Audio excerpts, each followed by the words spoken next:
মহান বিজয় দিবসে শুভেচ্ছা, সবাইকে স্বাগত জানাই। সবাই সময় মতো আসছেন। আসসালামু আলাইকুম। আমি আজকে আপনাদের সুস্পষ্ট ভাষায় বলতে চাই, আজকে 16 তারিখ। জি স্যার। 16 তারিখ আর আজকে মাসের 14 দিন। এই 14 দিনে আমাদের যা যা কিছু পাওয়ার ইচ্ছা আছে, সুপ্ত বাসনা আছে, সকল কিছু কিন্তু করার এখনই সময়। আমরা আমাদের উপরে অর্পিত দায়িত্ব ছিল সেটা আপনারা স্বপ্নদিত হয়ে যে টার্গেটটা করছেন, আলহামদুলিল্লাহ। এই মাসে যে টার্গেটটা আছে, এই টার্গেটটা আপনাদের করতে হবে। এই টার্গেটটা না করলে আমাদের সমস্যার কারণ এই জন্য যে আমরা একটা চ্যালেঞ্জের মধ্যে দিয়ে আসছি। সেই চ্যালেঞ্জটা মোকাবেলা করার জন্য আমাদের অনেকের এখানে অনেক চাওয়া আছে, পাওয়া আছে, অনেক কিছুই আছে। টার্গেট না হলে কি কোনো কিছু চাওয়া যায়? পকেটে টাকা না থাকলে কি বাজার করা যায়? বাজারে ইচ্ছা মতো কিছু করা যায়? তাহলে আমাদের এই টার্গেটটা অর্জন করতে পারলেই আমাদের যা চাওয়া পাওয়া আছে আমরা সেগুলো উপস্থাপন করতে পারবো, তাই নয় কি? এখানে ভারপ্রাপ্ত অনেক লোক আছে, অনেকে সুপ্ত সম্ভাবনা আছে, অনেকে এগিয়ে আসার অনেক সুযোগ আছে। তো সেটা পারফরমেন্সটা কিভাবে মূল্যায়ন হবে?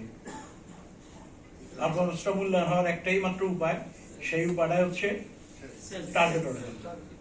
তাহলে আমাদের বিগত দিনে বকে আছে, পাশাপাশি আমাদের এই মাসে বিক্রয় আছে।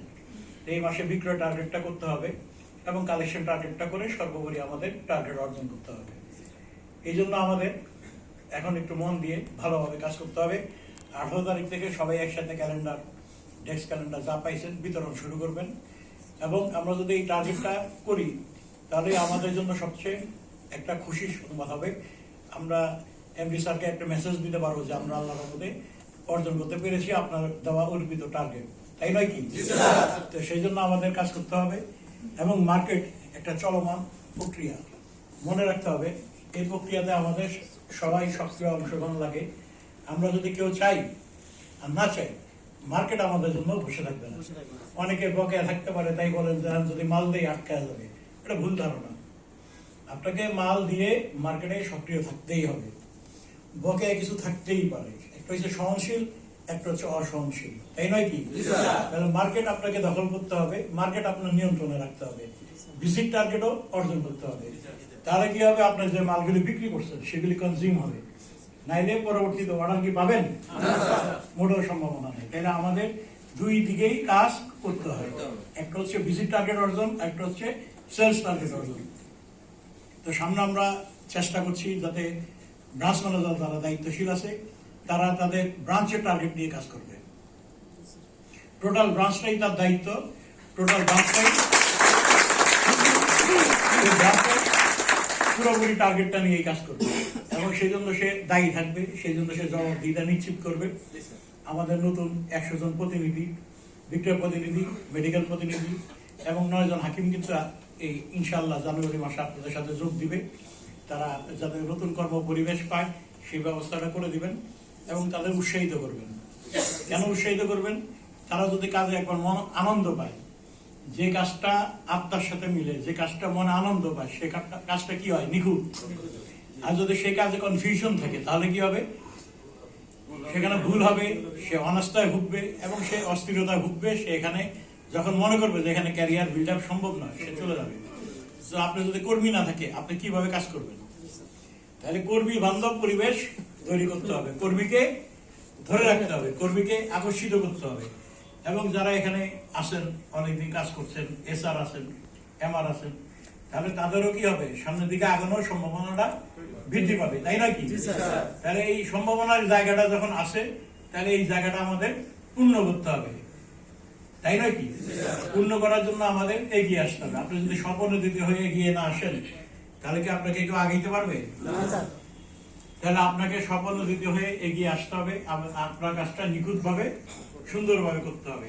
তাহলে দিন আছে 14টা, আপনাকে আপনার কাঙ্ক্ষিত লক্ষ্যমাত্রা আপনি যাবেন কি যাবেন না আপনি ডিসিশন নেন। আর যেটা মার্কেটে সবসময় এটা একটা চলমান প্রক্রিয়া, আমরা বলবোই যে আমরা জিরো টলারেন্স, আমরা কোনো বকেয়া রাখবো না। তারপরে এর মধ্যে সহনশীল আছে, অসহনশীল আছে। এনে যদি কেউ চেষ্টা করেন যে এখন নতুন করে মাল দিয়ে পুরোনো টাকাটা চাপায়া দিবেন, কিংবা অ্যাডজাস্ট করবেন, বোকামি করবেন, সামনে মাসে আবার ধরা খাবেন। তাই আপনার যদি কোনো সমস্যা থাকে খুলে বলুন, সেই সমস্যার সমাধানটা আমরা করে ফেলবো, ঠিক আছে? কিন্তু আপনারা যদি নিট অ্যান্ড ক্লিন হন, পরিষ্কার পরিচ্ছন্নভাবে কাজ করেন, তাহলে কি হবে? আপনার জন্য ভালো হবে। তাই ঘুষায় না। যেমন আমরা একটা প্রবাদ বাক্য বলি, ঘোড়া যে পানি খায় সে পানি নিশ্চিন্তে খাওয়া যায়, কারণ ঘোড়া কোনো ময়লা পানি খায় না।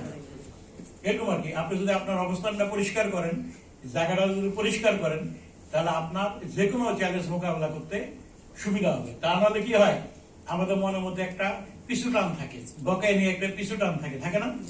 পিছু টান দূর করতে হবে, হীনমন্যতা দূর করতে হবে। পিছন দিয়ে যদি ট্রেনে ধরে রাখে, সামনে আগানো যায়? তাহলে এটা নিট অ্যান্ড ক্লিন করতে হবে। এটা কি সঠিক? তাহলে সেই দিকে মনোযোগী হবো, আমরা সেইভাবেই কাজ করব। সকলকে ধন্যবাদ। আপনাদের কার কত টার্গেট আছে সেটা বলে দিবেন। নূর মোহাম্মদ আছে, কামাল আছে, বেলাল আছে। তা আমার মেসেজটা হচ্ছে এই, আপনারা কষ্ট করেছেন, চেষ্টা করেছেন, এবং সর্বোপরি এখন ফাইনাল অ্যাচিভমেন্টটা করেন। ফাইনাল এক্সামিনে যদি কেউ এক্সামিনেশনে যদি কেউ ফেল করে, সে কি আর পাস করতে পারে? মিড টার্ম, ফার্স্ট টার্ম যতই ভালো হোক না কেন, ফাইনাল এক্সামিনেশনে ফেল মানে ওভারঅল ফেল। তাহলে কোনো প্রত্যাশা থাকবে? তাহলে আমার এই ফাইনাল এক্সামিনেশনে পাস করতেই হবে যে কোনো মূল্যে, ঠিক আছে? তাহলে আমরা সেদিকে সচেষ্ট হই এবং একটু মনোযোগ দেই এবং পরিকল্পনা করি টিমকে নিয়ে কিভাবে এই টার্গেটটা অর্জন করা যায়, ঠিক আছে? এখন প্রতিদিনের টাকা প্রতিদিন ব্যাংকে দিবেন এবং আমাদের ইনসেন্টিভ বোনাসটা যাতে হয়ে যায়, অন্যান্য শ্রমিকরা যাতে পায়, সবাই যাতে পায়, এবং পার্টি পেমেন্টে যাতে কিছু হয়, এবং উৎপাদনের গতিশীলতা যাতে ঠিক থাকে, ঠিক আছে? তাহলে আমরা একটু সুন্দরভাবে কাজ করব। মনে রাখবেন, আমরা মাঠ কর্মী। মাঠ কর্মী সবসময় সক্রিয় থাকতে হয়, এবং মাঠ কর্মী হচ্ছে প্রতিষ্ঠানের প্রাণ শক্তি। প্রতিষ্ঠানে যদি প্রাণে না থাকে, শক্তি কোত্থেকে আসবে? তো আপনারা প্রাণ শক্তি হিসাবে কাজ করবেন। আপনারা যত ভালো কাজ করবেন, প্রতিষ্ঠান তত দ্রুত